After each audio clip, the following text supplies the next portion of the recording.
अस्सलामु अलैकुम वरहमतुल्लाहि वबरकातुहू। तो आज हम फौज़ मुबीन की पहली किस्त में, जिसमें हम फॉरवर्ड यानी कि इंट्रोडक्शन के जो कॉन्सेप्ट शेख अहमद रज़ा ख़ान रहमतुल्लाह ने डिस्क्राइब किए हैं उस पर डिस्कस कर रहे हैं, और ये हमारा दूसरा लेक्चर है और हम अभी दूसरे पॉइंट पर हैं। अब हम देखते हैं कि दूसरे पॉइंट में क्या फरमाते हैं। अब ये जो नंबर 2 है, इसमें शेख अहमद रज़ा ख़ान साइंस के जो इस्टेब्लिश्ड कॉन्सेप्ट है उनको बयान कर रहे हैं। फरमाते हैं, actually there is no any inherent natural inclination of leaning down or rising up or slipping forward or backward. On the contrary, they have the tendency of centralization of power by nature, which is the resistance to the motion and the defender to a greater extent against the coercive force और effect. सो यहाँ पे फरमा रहे हैं कि science ये कहती है कि किसी भी बॉडी के अंदर नेचुरल एक इंक्लिनेशन नहीं है कि वो ऊपर चली जाए या नीचे चली जाए या आगे हो जाए या पीछे हो जाए। उसकी वजह यह है क्योंकि उस बॉडी की सारी जो पावर है, सेंट्रलाइजेशन पावर, वो एक जगह पे रहती है। अब आप मान लें, अगर ये कोई बॉडी है, अगर हम उसके सेंटर में मान लें कि सारी उसकी पावर जो रेस्ट करती है सेंटर में, तो इस केस में ये जो सेंट्रलाइजेशन ऑफ पावर है वो किसी भी फोर्स को रेसिस्ट करेगी कि वो उसको आगे धक्का दे सके या उसको नीचे कर सके। ठीक है, और ये जो आला हजरत यहाँ पे डिस्क्राइब कर रहे हैं वो न्यूटन्स का फर्स्ट लॉ ऑफ मोशन है। फर्स्ट लॉ ऑफ मोशन वो क्या कहता है कि कोई भी बॉडी अपनी स्टेट पर तब तक रहेगी, स्टेडी स्टेट पर यानी कि साकिन रहेगी, जब तक कि कोई उस पर एक्सटर्नल फोर्स ना लगाया जाए। तो यहाँ पर आला हज़रत वही बयान कर रहे हैं कि साइंस ये कहती है कि सेंट्रलाइजेशन ऑफ पावर की वजह से वो बॉडी अपनी हालात में रहना चाहती है और अपने आप उसके अंदर कोई इंक्लिनेशन नहीं है कि अगर कोई चीज रखी है तो वो नीचे फॉल कर जाए, ऐसा नहीं है। आप फरमाते हैं कि दिस फोर्स ऑफ और power is latent in each and everything as per its weight. और जो ये सेंट्रलाइजेशन ऑफ पावर है वो वेट के ऊपर डिपेंड करता है। वेट यानी डब्ल्यू, वेट के ऊपर, जिसको हम मास इनटू ग्रेविटी लेके चलते हैं। Hence, if a part of a body is separated and is included in other one, it will reduce in its power of centralization in proportion to the weight and will increase in its power to defend against the coercive effect or the attraction। यानी कि अगर हम किसी चीज को, किसी body के एक पार्ट को अलग करके अदर में इंक्लूड कर दें तो उसकी जो पावर ऑफ सेंट्रलाइजेशन है, जो रेसिस्ट करने की जिसकी पावर है, जो कि वेट के बराबर होती है, वो कम हो जाएगी। ठीक है, तो जनरल में, इन जनरल आला हजरत यहाँ पर फर्स्ट लॉ ऑफ मोशन को बयान कर रहे हैं। आप इंग्लिश में ना जाइए, थोड़ी इंग्लिश इसमें गलतियां भी हैं और सही से ट्रांसलेशन नहीं हुआ है, मगर रादर देन हमें उर्दू में जाए कि जो बहुत ज्यादा डिफिकल्ट पड़ेगी हमें, इसलिए मैं इंग्लिश ट्रांसलेशन जैसा भी है वो ले रहा हूं, मगर मैं आपको समझाता चलूंगा ओवरव्यू उसका। अब यहाँ पे फर्स्ट लॉ ऑफ मोशन की उन्होंने बात कर दी। अब नीचे जाकर आला हजरत यहाँ पे माई स्टेटमेंट नंबर 2 तो फरमाते हैं कि मैं कहता हूं किसके बारे में, ऊपर के फर्स्ट लॉ के बारे में। Firstly, what is the proof of it that this power is latent in the body itself. कि इसका प्रूफ क्या है कि ये जो पावर ऑफ सेंट्रलाइजेशन है कि वो हर बॉडी के अंदर लेटेंट है, यानी कि पाई जाती है, उसकी बाय नेचर है। Do you say that it is the experience that we want to give a motion to a body, it will resist to it more as much more it is in weight, and it will require more power to realize its purpose. यानी कि आपके पास ये proof क्या है जो आप बता रहे हैं कि कोई भी बॉडी मोशन को रेसिस्ट करेगी अपने वेट के हिसाब से, कि अगर ये है इसका अगर वेट अगर हम W मान के चले तो अगर हम इस पे कोई फोर्स लगाते हैं तो वो अपने वेट के बराबर में जितना ये फोर्स लग रहा है, मान लीजिए ये W1 है, ये W2 है, तो अगर हम फोर्स लगा रहे हैं W2 से ज्यादा तो ये मूव करेगा, अगर W2 से कम लगा रहे हैं तो मूव नहीं करेगा। तो ये फरमा रहे हैं कि ये जो पावर ऑफ सेंट्रलाइजेशन है कि जो रेसिस्ट कर रही है फोर्स को, ये बाय नेचर है कि नहीं है, ये आप अपने एक्सपीरियंस से बता रहे हैं क्या? इसमें ये एक्सपीरियंस बहुत इंपॉर्टेंट वर्ड है क्योंकि इसका डिस्कशन एक्सपीरियंस का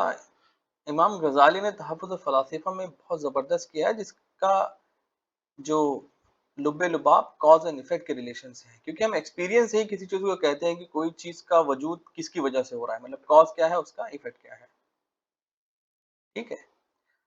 आगे फरमाते हैं।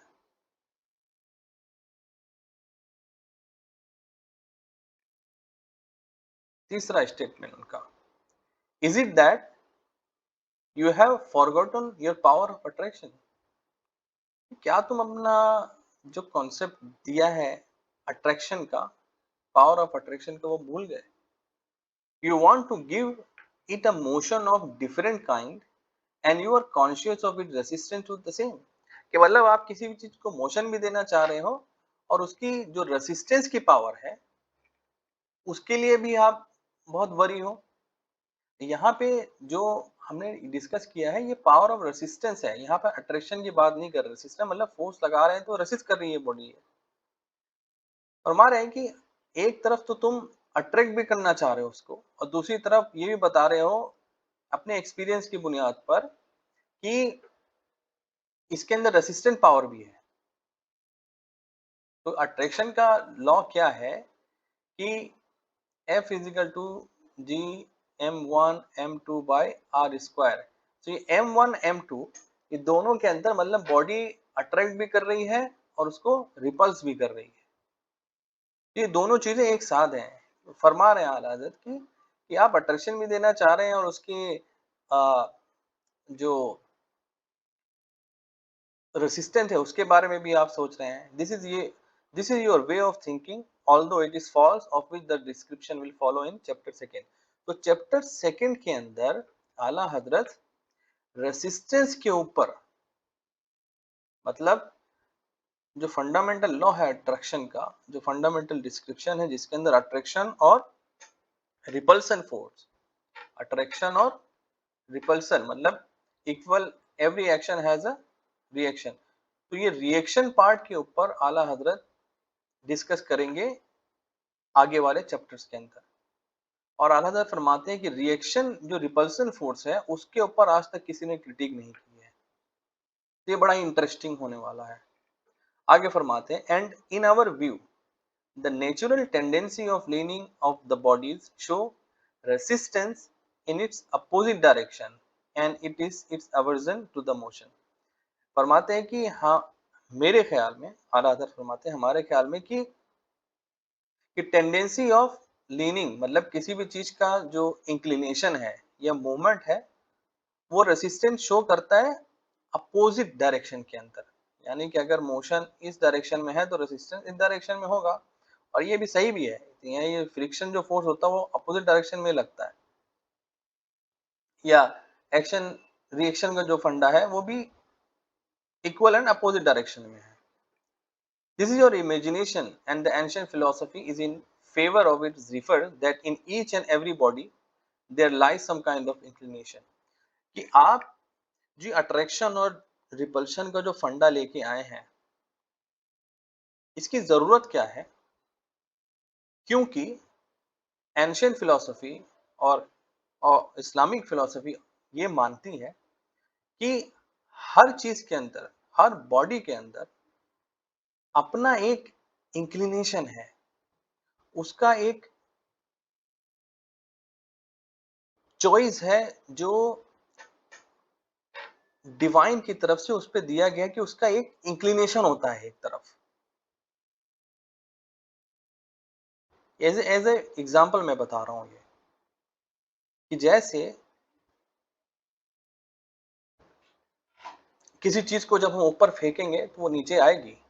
मतलब बाय एक्सपीरियंस हम देखते हैं। हाँ, उसकी वजह आप बता दें कि ग्रेविटी हो सकती है,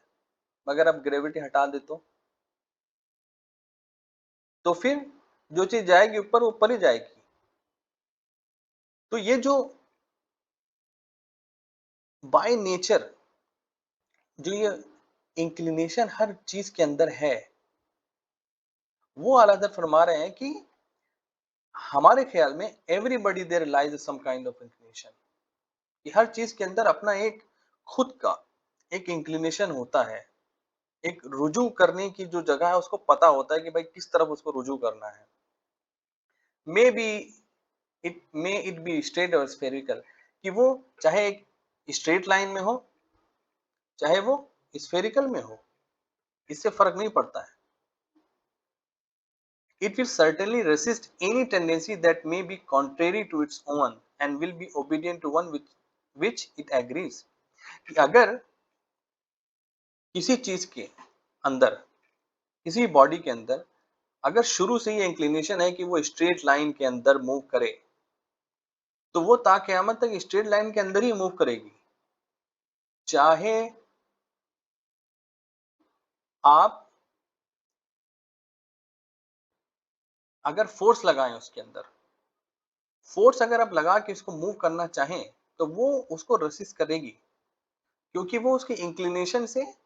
दूसरी तरफ लेके जा रहा है। फिर दूसरी बात कि वो चाहे स्फेरिकल हो, जैसे प्लैनेट अगर सर्कुलर फॉर्म में या उनका जो मूवमेंट है और वो प्लैनेट की जो साइज है उसको हम स्फेरिकल मान के चले, तो वो स्फेरिकल में ही मूव करेगी, वो किसी और मूवमेंट को एक्सेप्ट नहीं करेगी, क्योंकि बाय नेचर उसके अंदर एक इंक्लिनेशन है, उसका एक रुजू है कि भाई मुझे इसी डायरेक्शन में फॉलो करना है। आप उसको इस डायरेक्शन में फॉलो नहीं करवा सकते अनटिल अनलेस कि आप सम ऐसा फोर्स लेके आए, एक्सटर्नल फोर्स, कि जो पूरा उसके निजाम को चेंज कर दे। ठीक है, तो आला हजरत यहाँ पे फर्स्ट लॉ के ऊपर ही बात कर रहे हैं। अभी आगे जाते हैं।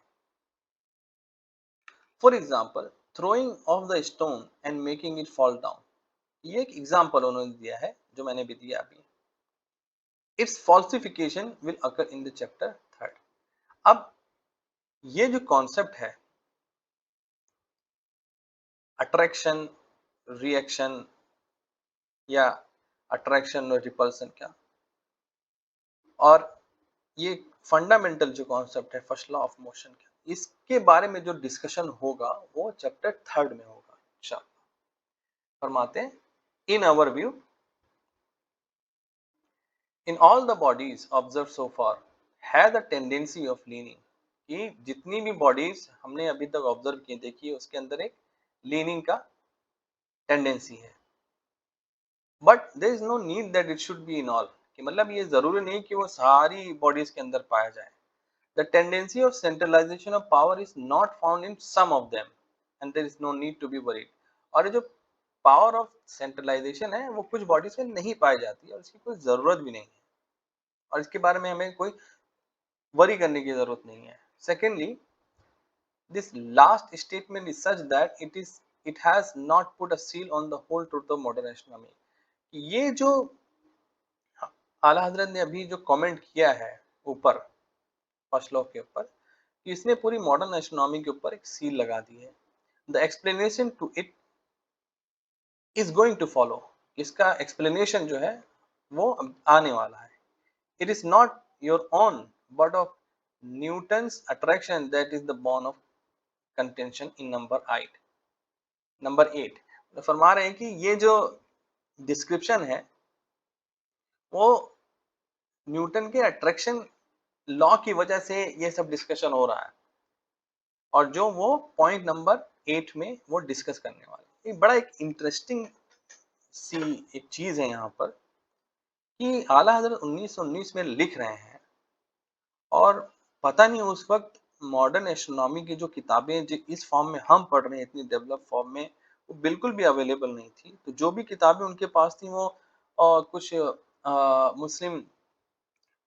स्कॉलर्स ने पर्शियन में ट्रांसलेट की थी जिन्होंने यूरोप का दौरा किया था उस वक़्त। यूरोप का दौरा किया था और एक किताब हादिया सादिया बहुत फ़ेमस है। अ, और बाकी भी कई सारी किताबें जिसकी डिस्कशन और जिसका रेफरेंस आला हज़रत ने फ़ौज़ मुबीन में दिया है। तो उस वक़्त आला हज़रत फरमा रहे हैं कि ये जितना भी जो कॉन्सेप्ट डिस्कशन हुआ है, उसकी वजह क्या है? वो अट्रैक्शन पावर है। तो ये बात आप नोट करें कि जब न्यूटन ने प्रिंसिपिया मैथमेटिसिया ये जो उसकी न्यूटन की जो फंडामेंटल किताब है, उसके